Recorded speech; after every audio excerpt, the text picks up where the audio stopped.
Hey, what is going on? Welcome back to the channel. In this video, we're going to be taking a look at the Tesla stocks. I do want to say that I'm not a financial advisor. You should do your own research before investing money into stocks. And before we get into the video, I also want to mention the donation links down below in the description. If you want to support Ukraine in its war against the Russian tyranny, then feel free to donate to the Ukrainian refugees or to Ukraine's military. Thank you all for the donations. Even $5 is going to make a difference, trust me. And those are official donation links. The money does not go through me in any sort of capacity. So you can double, triple check the links. So thank you all for donating. Let's jump into the video. So we are on the weekly chart right now.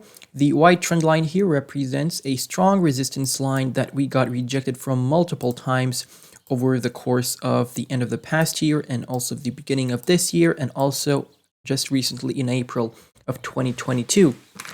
So this is a double M top or a double top pattern, right? So this is a bearish reversal pattern, and you usually get this before you see a strong correction. And this is exactly what's happening right now on the weekly chart. You're having the fourth red weekly candle over here, and the last time you had this was back here in February of 2021, and since then you did break out just a little bit, a relief rally here, but then you ended up dropping below the 20 EMA once again. So the 20 EMA, the yellow line here, this is the 20 exponential moving average, and the red line here is the 55 EMA.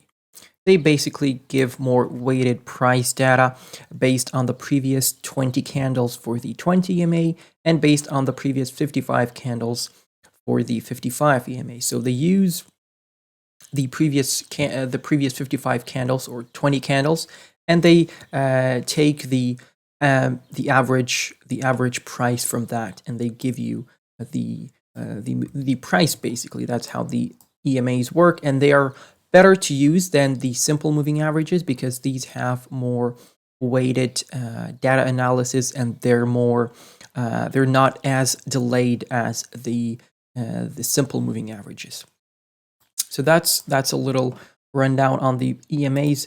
Also, what you did have is this neckline here below, right? So this is your neckline, and this is a very strong support zone because you can see that previously we did bounce from this zone here back in April of last year.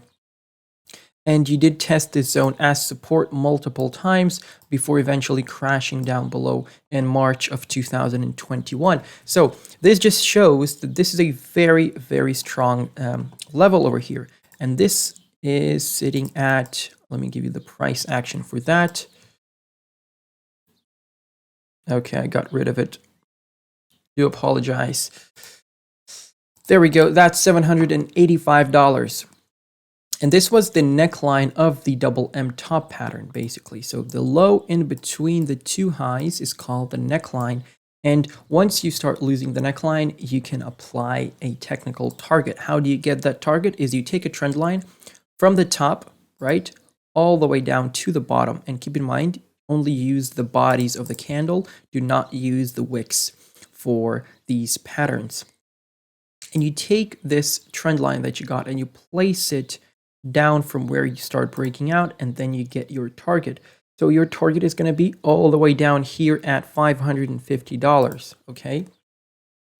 And this is a great support zone because look at what has happened in the past. So you had a bounce from this zone in May of 2021, in March, and in December of 2020. So each time you came down to this zone, you had a bounce to the upside. You had a bounce to the upside here and another bounce to the upside here.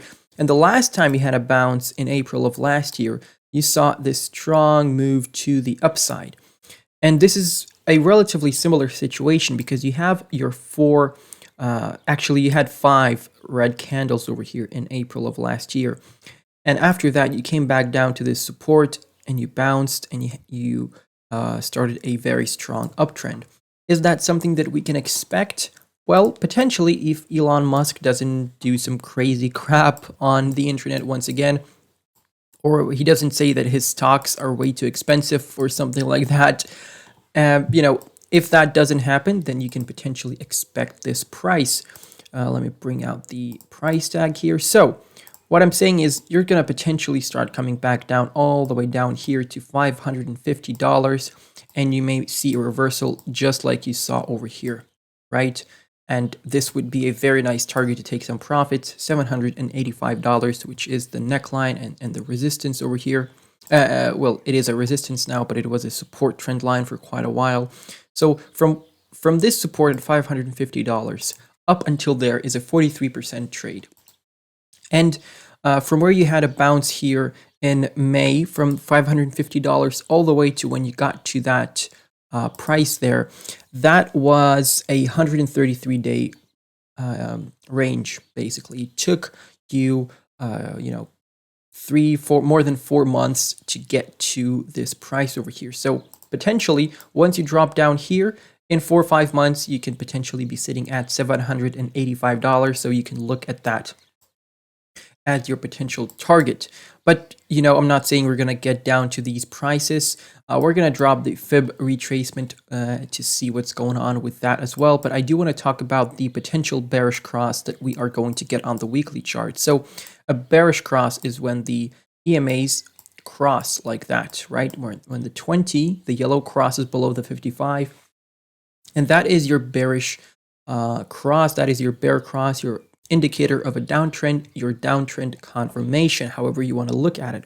And usually when you get these bearish crosses, you tend to see some more moves to the downside after you get the bearish cross. So I do think we're going to get the bearish cross in the next couple of weeks. And with that, I do potentially see us bottoming out here at $550, all right?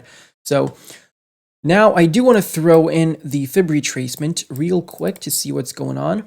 Actually, let's take a look at the weekly RSI as well, because this is quite interesting. So you are, look at this, you're nosediving. You're nosediving into the oversold zone.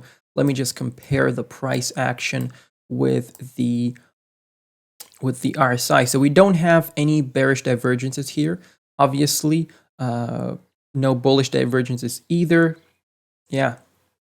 But I do want to I do want you to pay attention to this oversold zone below the index of 30, okay, on the RSI.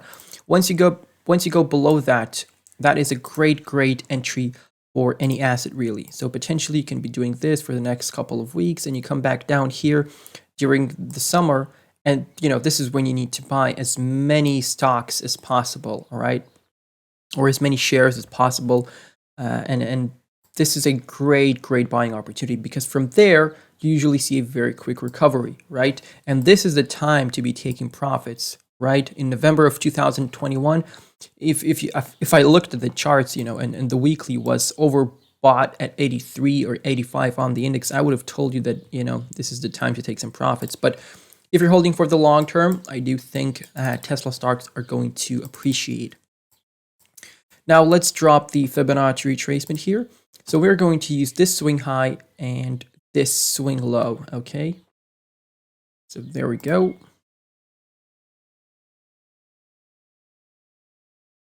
If I do it like that, yeah, I'm going to use the wick as well. So you can use the wicks for the fib retracements, but you don't use them for the technical patterns. So I'm just going to spread it like that. There we go. So you can see that we have our first fib level, which was our swing low here in February. We just lost it, okay? And once you lose this fib level, long-time viewers of the channel will know that once you lose the first fib level, you can start targeting the 1.618 as your technical target. That would be $507 at the moment, okay? So if you have your targets at $507 and you have your support zone from $550, which is the technical target from the double top pattern, then what you can do is, I just like to set this buy zone in such a way, right? And then you have a buy zone where if you enter this buy zone, you can buy anywhere in here, anywhere from $550 all the way to $507 or whatever the price was. I think it was, yep. There we go. Just like that. So yeah, that's something that I like to do. Obviously, you do have a couple of support levels above that. You have the 1.272 at $603. You have the 1.414 at $562. You can dollar cost average at these prices as well, but I would look to put in the majority of my money in at the 1.618 in this buy zone. Okay, so yeah, keep in mind all these levels. Have this on your chart, have this drawn out. If you get the bearish cross on the weekly, like I said, that is your confirmation of the downtrend.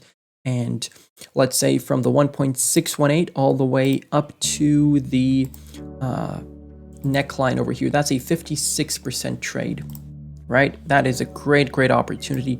But one thing I don't like about this is that if you're going to be going all the way down to the 1.618, you're going to be losing this swing low that you printed back in during the springtime of last year. And that's quite negative, because once you start losing critical lows and critical support levels, you tend to get more targets to the downside, okay? And that's not really what I want.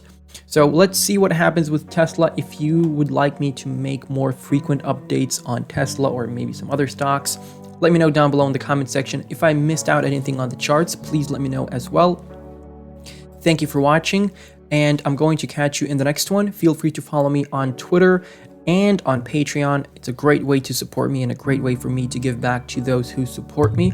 You can get low cap gem calls, you know, if we're talking crypto, my trading alerts, project reviews, video requests, technical analysis requests, all that type of stuff is going to be on Patreon, or feel free to become a member here on YouTube. I'm going to catch you in the next one. Like I said, peace out.